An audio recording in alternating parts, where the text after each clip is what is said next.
Salam dari HKBP Kernolong, HKBP tertua di Pulau Jawa. Malam ini sebelum kita memasuki peraduan malam, marilah kita sejenak mendengarkan firman Tuhan, kita berdoa. Allah Bapa yang bertata di dalam kerajaan sorga, terima kasih Tuhan atas berkat penyertaan-Mu dalam hidup kami sepanjang hari ini. Hingga pada malam hari ini Tuhan, kami boleh merasakan kasih setia-Mu. Pada malam ini Tuhan, sebelum kami membaringkan diri kami di tempat tidur, kami mau mendengarkan firman-Mu. Kami yakin dan percaya firman-Mu adalah kekuatan dalam hidup kami. Oleh sebab itu Tuhan, berikan kami pengertian, penuhi kami dengan Roh Kudus-Mu, agar kami mengerti akan firman-Mu. Dalam nama-Mu yang kudus kami berdoa dan bersyukur. Amin. Firman Tuhan, renungan bagi kita pada malam hari ini sesuai bacaan malam dalam Almanak HKBP yang tertulis dalam Ibrani pasal 5 ayat 1 hingga ayat 10 dan ayat pembimbing renungan ayat 7. Begini firman Tuhan. Dalam hidupnya sebagai manusia, ia telah mempersembahkan doa dan permohonan dengan ratap tangis dan keluhan kepadanya, yang sanggup menyelamatkannya dari maut, dan karena kesalehannya ia telah didengarkan. Demikian firman Tuhan. Karena kesalehannya ia didengarkan. Sahabat renungan malam Shalom, Allah yang menyatakan dirinya di dalam Tuhan Yesus Kristus hendak memberikan kepada kita suatu pengajaran dan juga tiruan agar kita mengetahui bagaimana hidup dari anak-anak Tuhan yang diselamatkan. Dalam nas renungan ini kita belajar suatu tiruan dari hidup Tuhan Yesus di dunia, yaitu bagaimana menghadapi penderitaan. Di satu sisi Tuhan Yesus sebagai anak Allah, di sisi lain Yesus juga adalah manusia. Sebagai anak Allah yang sempurna, Yesus tidak pernah menyerah, tidak pernah takut menghadapi penderitaan. Dan sebagai manusia, dia juga mengalami pengalaman emosi yang sama seperti yang dialami oleh manusia. Penderitaan menjelang kematiannya tentu sangat membebaninya. Ia sedih, ia juga menangis. Dalam menghadapi penderitaannya, Tuhan Yesus berdoa bahkan dengan ratap tangis. Yesus berseru kepada Allah Bapa. Dalam renungan ini dikatakan karena kesalehannya ia telah didengarkan. Allah Bapa mendengarkan doanya karena kesalehannya. Dia taat dalam penderitaannya sampai mati di kayu salib. Dalam penderitaan Tuhan Yesus, ia berdoa agar Allah Bapa menyelamatkannya dari maut, agar Yesus luput dari maut. Namun apa yang terjadi? Tetap saja Tuhan Yesus mati dengan hina di kayu salib. Peristiwa ini bisa muncul pertanyaan, apakah tidak ada kuasa dari doa Tuhan Yesus? Apakah doa Tuhan Yesus tidak dikabulkan untuk luput dari maut? Dari logika manusia tentu jawabnya tidak dikabulkan. Namun dari rencana besar Tuhan Allah, apa yang terjadi jauh lebih besar.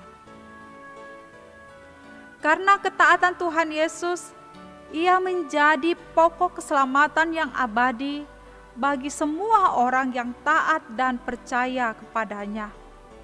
Ia menjadi korban persembahan karena dosa-dosa umat, agar umat memperoleh keselamatan. Tuhan Yesus satu-satunya korban persembahan untuk keselamatan bagi umat yang berdosa. Bapak, Ibu, Saudara yang terkasih, demikianlah kita memahami, walaupun yang terjadi dalam hidup kita tidak seperti apa yang kita harapkan, namun Tuhan akan berbuat jauh lebih besar. Yang terbaik diberikannya kepada kita. Ketika kesulitan tiba, berdoalah pada Tuhan dan minta hikmat serta pertolongannya. Tuhan Yesus sendiri berdoa kepada Allah Bapa, memohon pertolongan untuk menyelamatkan Tuhan Yesus dari maut. Apalagi kita ini yang sangat lemah, tentunya tidak akan dapat lepas dari doa kepada Tuhan.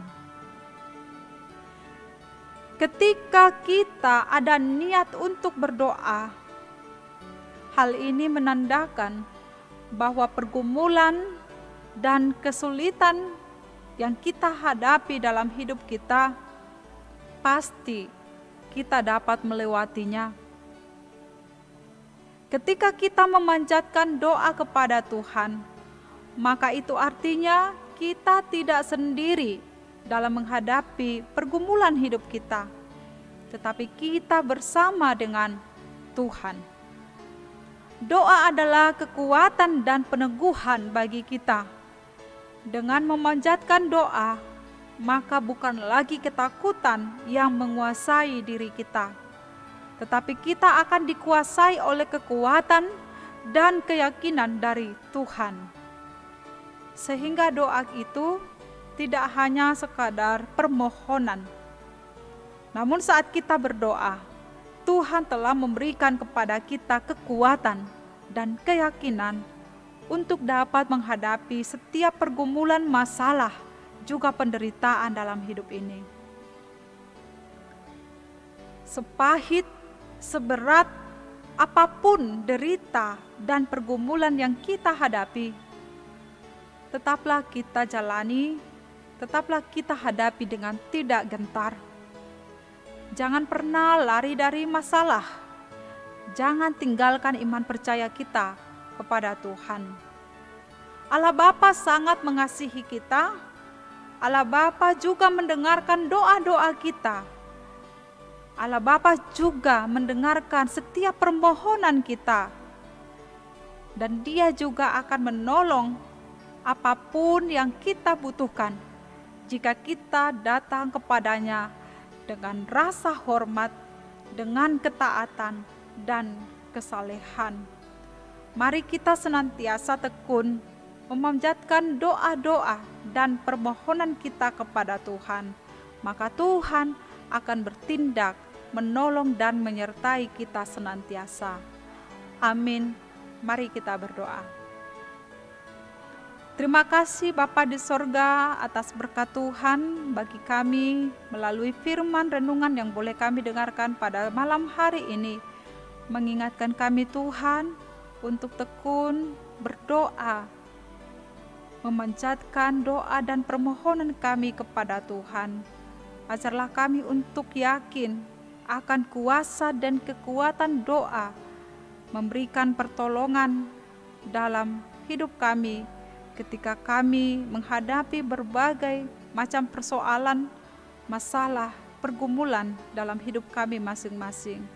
Besar kuasa doa orang-orang yang percaya, yang menaruh harapannya kepada Tuhan saja. Biarlah Tuhan Engkau yang bertindak dalam kehidupan kami masing-masing. Ya Allah, pada malam hari ini kami mau beristirahat di tempat tidur, berkati kami sepanjang malam ini dan bangunkan kami di esok pagi agar kami dapat melanjutkan kehidupan kami, pekerjaan kami yang seturut dengan kehendak-Mu. Di dalam nama-Mu yang kudus kami berdoa. Amin. Anugerah Tuhan Yesus Kristus, kasih setia Allah Bapa, dan persekutuan Roh Kudus menyertai kita sekarang sampai selama-lamanya. Amin.